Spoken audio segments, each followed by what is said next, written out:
in the heart of the land of Canaan, where the history of Israel intertwines with courage, faith, and destiny.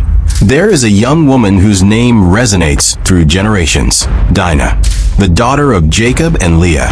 She could have been just another woman in the lineage of the patriarchal family, but her story transcends the ordinary. It is a journey of misfortune, difficult choices, and above all, a quest for identity and dignity. Dinah, confronted by an unexpected and tragic encounter with a local prince, finds herself entangled in an event that not only marked her life, but also the history of God's people. A story of pain, but also resilience.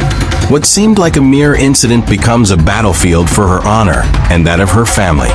In dealing with the consequences of this act, Dinah teaches us something profound about the power of a woman's voice, even in times of forced silence. Today, we will explore the journey of Dinah, a woman who, in the face of adversity, had to find the strength to fight for her place in God's plan. A story of courage, forgiveness, and overcoming. Because, in the end, it is we who define our destiny, even when life puts us to the test.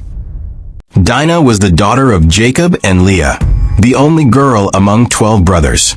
Can you imagine growing up in an environment like that, surrounded by men? She likely learned to be strong and determined from a young age. While her brothers were known for their adventures and conflicts, like the story of Joseph, sold into slavery, Dinah seemed to live in their shadow, but with a heart full of curiosity and a desire to explore the world. The Bible gives us a glimpse of this curiosity in Genesis 34 verse 1. Now Dinah, the daughter of Leah, whom she had borne to Jacob, went out to visit the women of the land. This simple act of exploring the world around her is something we've all felt, right? That desire to step out, discover new things, and experience life beyond what we know. But for Dinah, this decision marked the beginning of an event that would change her life forever. During her visit to the city of Shechem, Dinah caught the eye of Shechem, the son of the local ruler. Enchanted by her, his desire quickly turned into violence. He dishonored her, turning what should have been an ordinary day into a nightmare. Imagine how Dinah must have felt, isolated, hurt, perhaps even blaming herself for something that wasn't her fault. How often do we feel the same, carrying burdens we shouldn't bear? Psalm 34 verse 18 reminds us, "The Lord is close to the brokenhearted and saves those who are crushed in spirit." This promise brings comfort, reminding us that even in the darkest moments, God is near. When Jacob learns what happened, he remains silent, perhaps waiting for the right time to act. But Dinah's brothers, especially Simeon and Levi, are furious. To them, the family's honor had been tarnished, and they couldn't let it stand. They devise a plan that seems almost unbelievable. They tell Hamor, Shechem's father, that they will only agree to the marriage between Shechem and Dinah if all the men of the city undergo circumcision. It seems like an absurd demand, but Hamor and Shechem agree, desperate to make amends. This part of the story makes us reflect. How far are we willing to go for justice? And in our quest for vengeance, do we sometimes cross boundaries we shouldn't? Romans 12 verse 19 guides us. "Do not take revenge, my dear friends, but leave room for God's wrath, for it is written, 'It is mine to avenge.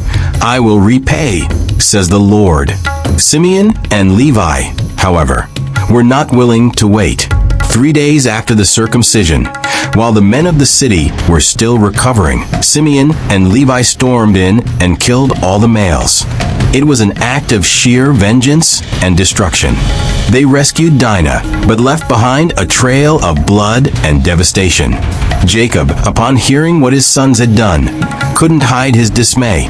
In Genesis 34 verse 30, he says, "You have brought trouble on me by making me obnoxious to the Canaanites and Perizzites, the people living in this land. We are few in number, and if they join forces against me and attack me, I and my household will be destroyed." He feared the repercussions. But Simeon and Levi justified their actions, asking, "Should he have treated our sister like a prostitute?" Genesis 34:31. This clash between honor and prudence is something we still see today. How often do our impulses lead to rash decisions without considering long-term consequences? Dinah's fate after this event isn't detailed in the Bible. Some suggest she returned to live with her family, but it's impossible to know how she coped with the trauma and the scars left by the experience. Her story invites us to reflect on profound questions.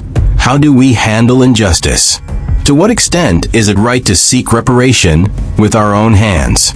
In Matthew 5 verse 7, Jesus reminds us, "Blessed are the merciful, for they will be shown mercy." Asterisk, this doesn't mean ignoring what's wrong, but trusting that God is the ultimate judge, who sees beyond appearances and judges righteously. Dinah may seem like a distant character, but her story resonates with our lives. How often do we feel vulnerable in a world full of injustices? How often do we carry pain that wasn't our fault? Dinah teaches us that even in the most challenging situations, there is room to reflect, learn, and grow. And above all, her story reminds us of the importance of trusting in God, who promises, asterisk, defend the weak and the fatherless, uphold the cause of the poor and the oppressed. Psalm 82, verse 3. The story of Dinah, the daughter of Jacob and Leah, is one of the most impactful and profound in the Old Testament, filled with intense emotions and lessons that still resonate with humanity today. While her name is often mentioned only briefly, the narrative surrounding her carries significant weight, reflecting the complexities of human relationships, the consequences of our actions, and the power of divine grace.